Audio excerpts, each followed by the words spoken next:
We're talking about the Kenyan people having the power now after the new constitution, but there's always been talk, of course, about external pressure for Kenya's leadership to perform. Just how much pressure does the U.S. exert?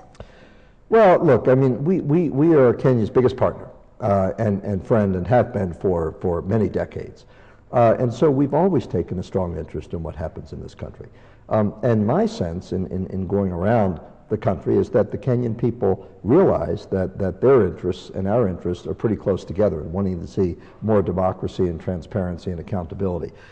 Because, and you know, this is a very interesting point, when you talk to young people around this country, Beatrice, they understand one of the key points, which is this country is not going to develop the way it should unless there's more transparency and unless the culture of impunity is ended, because the investors won't come in.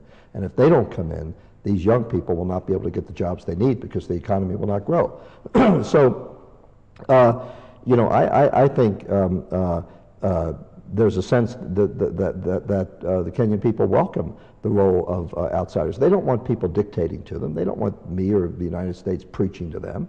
But they do want, I think, their friends to show an interest and to push in the same direction for change. And they don't also just want words. They want action. And we've put our funding, our assistance, and our actions behind our words. But you've been vocal as well in terms of the youth agenda, you know, perhaps many seeing that as creating the new future leadership of Kenya. What is the youth agenda?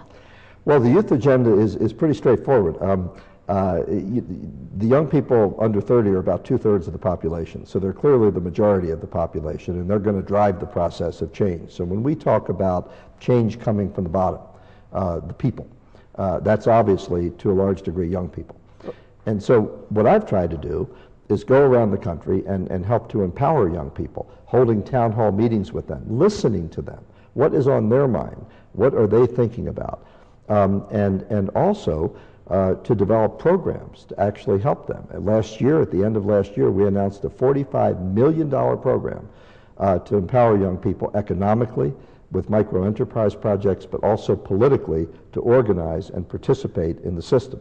And I think that pressure is being felt. I think I may have told you the story, but I had a very interesting encounter with 6 ministers of the coalition government, 3 ODM, 3 PNU, about a year ago already. And they challenged me on what I'm doing with youth. And they said, you know, Ambassador, you're stirring things up. And I said, well, yeah, that's what I'm trying to do. They said, but if you keep that up, you're going to destabilize the whole system.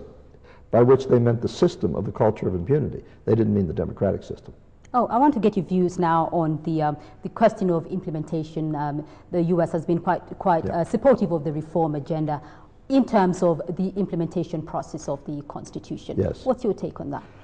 Well, I think the implementation process is moving ahead reasonably well. I mean, there are a couple things that are behind schedule, a couple things that are ahead of schedule. Overall, I think there is a political will to implement the Constitution. I think Kenya's leaders want to implement it. I think the people want to implement it, particularly in some of the key areas. Independent judiciary, which is absolutely crucial. Devolution of authority to the local levels so that people will have more direct access to democracy, and development funds. So they're key areas, limiting executive power, of course. And I think we're seeing these steps taken. Judicial vetting has begun. We're seeing plans being laid on devolution. The electoral process continues to be improved. So we're seeing actions, and I'm hopeful that the process will stay on track. And I commend Parliament for the strong role that they're playing in trying to make sure this process is transparent.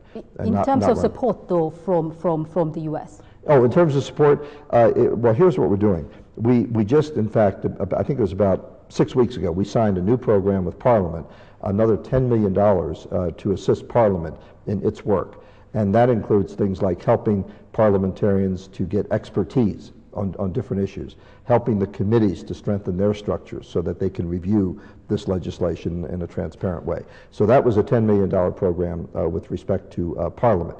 We're also looking, and I haven't announced it yet, well, I'll mention it now anyway, but it's not fully developed. We are going to create what we're calling a county connections program, where the goal is to link up every county, all of the 47 counties of Kenya, with a county or a state in the United States.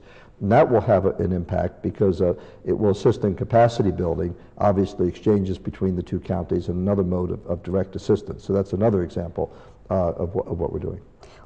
I want to get your views, though, on future relationship. As you say, Kenya is one of your biggest partners in sub-Saharan Africa, if not in the African region, though the U.S. is going into midterm elections next week. Yes.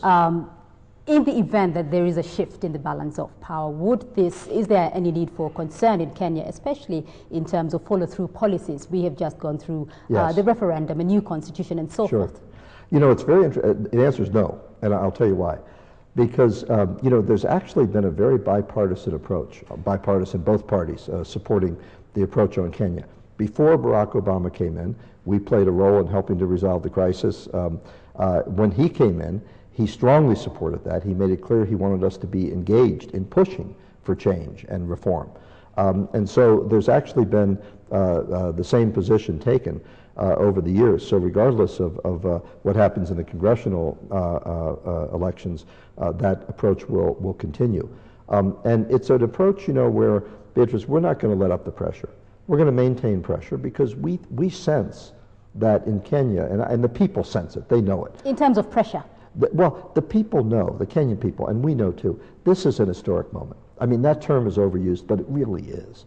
I mean, there is a new dawn, and it's important that that be carried through to its logical conclusion, which means really ending, finally, this culture of impunity, overcoming negative ethnicity. And we sense there's an opportunity there, and we want to help the Kenyan people achieve that. So we're going to remain very strongly involved. But at the same time, we're launching new programs. I mean, it's absolutely amazing the attention that Kenya is getting. I've just announced with the Minister of Agriculture about a month ago a new Feed the Future program where we're going to help improve food security in Kenya, and I pledged $30 million as the first tranche of that. We also have a new global health initiative, which I haven't formally launched yet, but will be launched soon. So it's a constant flow of resources to Kenya. And it's a reflection of this big partnership, but it's also a reflection, very importantly, of the confidence we have in Kenya's future, particularly now that the Constitution has been passed and that the process of change and reform is speeding up. I'm going to wind up in a minute. I've been told my time is up, but I want to get your views. You mentioned earlier that you had a meeting with President Obama a few weeks ago, perhaps? What's well, I was back in the United States, and we have our annual ambassadors conference where all of the ambassadors in sub-Saharan Africa get together and meet and listen to people. And, you know, Secretary Clinton came in, and first thing she talked about was Kenya, you know, and then other people came in and kept referring to Kenya. And then I actually did have a chance to speak to the president about Kenya. He's following developments here like a laser beam. I can tell you he's very aware of what's going on here.